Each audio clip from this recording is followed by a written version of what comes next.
Today, we are gonna begin our discussion on the next part of treatment approaches for mood disorders, beginning with alternative biological treatments. So, this is gonna cover different approaches, beginning with DBS or deep brain stimulation. DBS basically involves implanting electrodes, which are nothing but a material that transmit electricity within certain areas of the brain. So these electrodes produce electrical impulses that tend to have an effect on abnormal impulses in the brain. So basically, there might be areas where there are a lot of inhibition, so it kind of influences those areas. Okay, so it influences the cells, the chemicals, and other areas within the brain. So this aspect of treatment is very good in terms of treating individuals with severe depression who haven't responded really well for other treatment approaches. However, because this is an invasive procedure which involves surgery and other side effects due to surgery, so this generally is used only as a last resort when other approaches are really not helping the client. So let's look at the procedure. DBS basically involves making small holes in the skull to implant electrodes. So electrodes are implanted this way, making small holes. So externally through the scalp, the electrodes are implanted, and then there is another surgery done on the chest. So in the chest, there is a pulse generator which is placed. The pulse generator basically is connected to the brain through the wire, which is also brought in from the skin, okay, like under the skin, and this pulse generator sends electrical impulses to the electrodes, which then activates those brain areas. So basically this is a continuous process, and an external remote kind of controls the amount of pulse generators transmission to those areas of the brain. So now let's look at understanding other aspects of DBS. One thing is it requires a local or a general anesthesia to be given. Local anesthesia is given to your scalp to numb the scalp, to place the electrodes, and a general anesthesia may be given during the chest surgery to place the pulse generator. The procedure was covered, so we are moving into the results.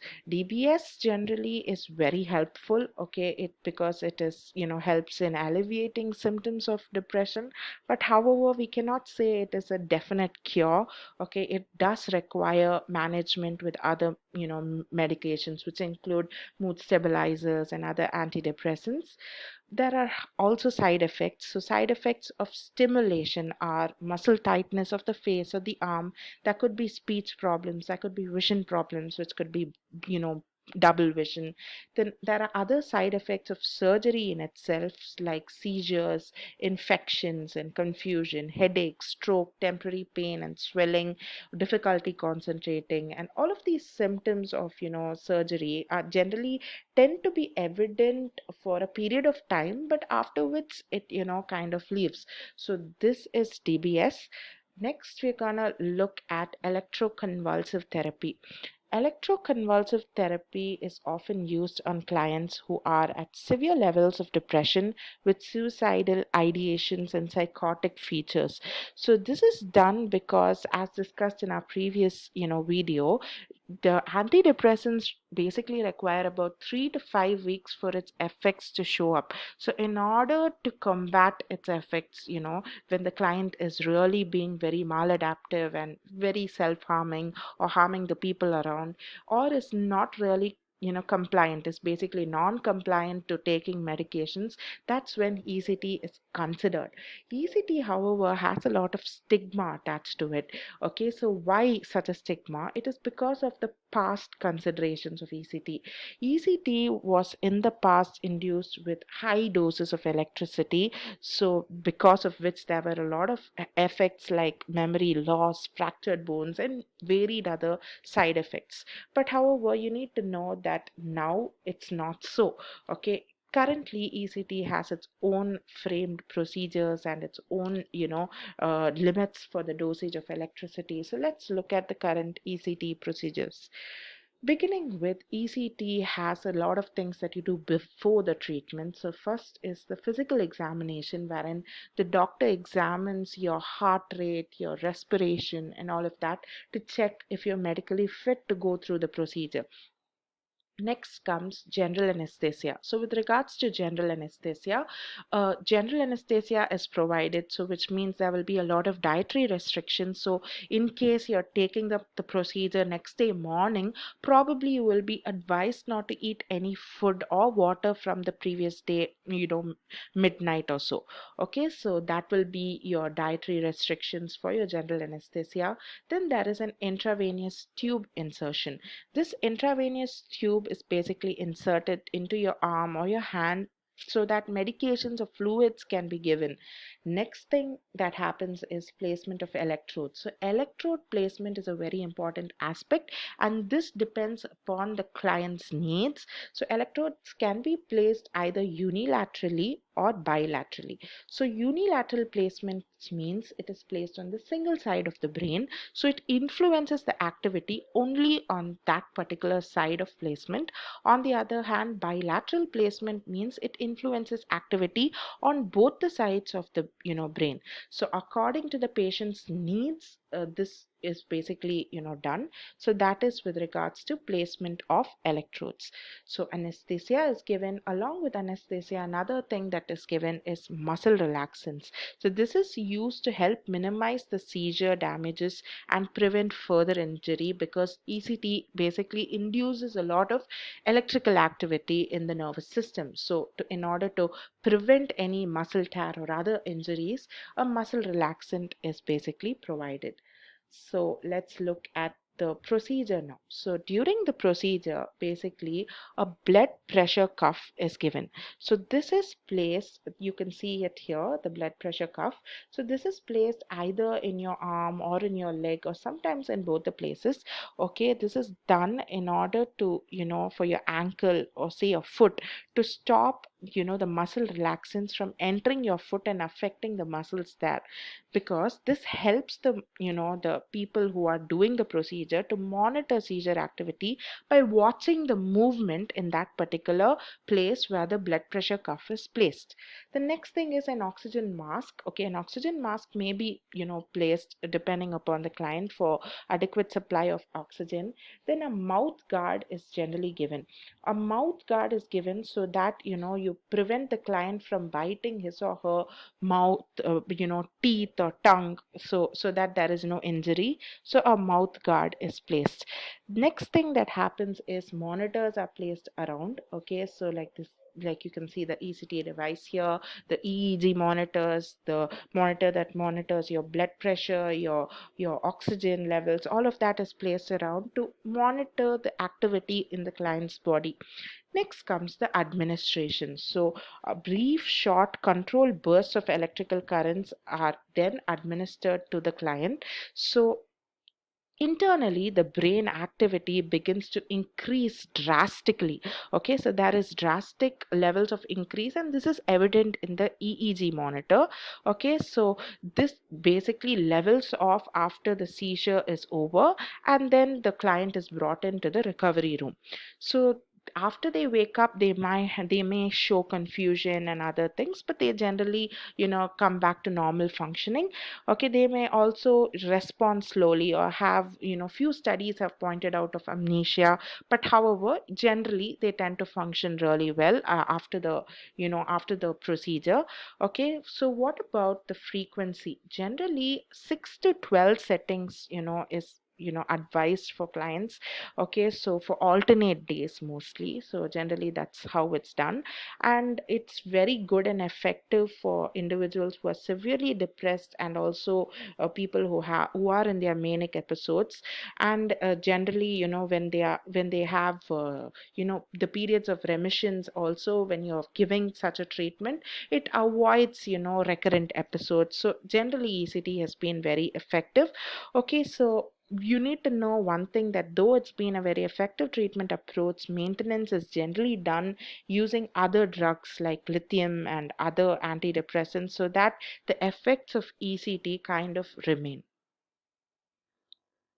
The next procedure that we are going to consider is transcranial magnetic stimulation, TMS. This basically is a non-invasive technique that allows specific regions of the brain to receive stimulation when the patient is conscious.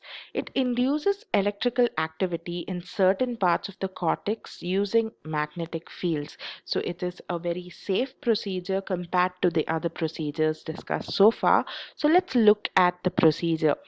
An electromagnetic coil is placed against your scalp near the forehead, okay, and earplugs are also provided in order to prevent any kind of damage to the nerves of the ears. Okay, on the other hand, the coil painlessly delivers a magnetic pulse that stimulates the nerves in that region. So it basically activates the nerves in that region that has decreased activity due to depression. So as you can see here, there are different nerves that are being activated because of the electromagnetic coil being placed against the scalp. Okay, so with regards to frequency, usually this is done for at least 5 days a week for 2 to 6 weeks. It results are generally very useful for depression, okay, and it generally is better than ECT because there are no reported side effects of any cognitive impairment, as we saw of impairments regarding memory loss or impairments regarding slowing down of your response time. All of that is not really noticed when a TMS is performed. However, there are cases wherein clients have showed improvements in cognitive functioning when a TMS is done. But this procedure does not come without side effects. There are a few side effects. So common side effects are headache and discomfort at the site of stimulation, tingling sensation in the facial muscles. So all of this generally comes and leaves after the treatment within the first few days. And there are certain rarer side effects like seizures, hearing loss, or because of inadequate ear protections provided during the procedure. And these rare side effects are extremely rare, and in most cases TMS has always been very successful. The next thing that we are gonna look at is neurofeedback. So with regards to neurofeedback is basically a derivative of biofeedback that employs self management techniques. So, it is a way to train brain activity. So, to understand neurofeedback, we need to first understand biofeedback and also what are brain waves. So, in biofeedback, what really happens is we tend to have monitors around us wherein electrical activity of say functioning of the heart, okay, is shown with regards to the heart rate, and adequate or optimal levels of heart rate is also told to the client. And accordingly, using relaxation procedures, we try to regulate our our bodily states to bring the heart rate to the adequate requirements. So that's basically biofeedback using different self-management techniques like relaxation therapy or other controlled procedures are generally used. Okay, so with regards to brain waves, the next thing that you need to know is basically they are electrical impulses produced as one's brain cells communicate with one another. Like we know that even sleep in different stages has different kind of brain waves involved. Okay, so basically neurofeedback uses brain waves to understand activity in the brain, okay, and using EEG devices to know whether what kind of wave, and whether it's high or low, okay, whether there's activity or no activity, okay, all of that is studied using brain waves. And it can also other modern devices like fMRI scans also show the regions of brain where it's being activated. So basically, desired activity tends to be reinforced and undesired activity is not really reinforced. So this is generally very useful for individuals with depression. If you're wondering how do we put it to action, so here goes a small example. Say there is a client and this client is severely depressed, but however is fond of car races. He generally likes car races. So you place car races videos in front of him.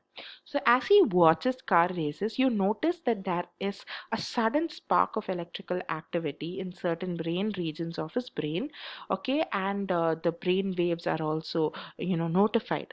And then you notice as the client begins to regret or has an automatic negative thought, suddenly you notice a dismiss of such activity in the brain in that particular region. Okay, so basically you have noticed brain activities to be higher and to be efficient and to be very functional, when that particular desirable stimulus is placed.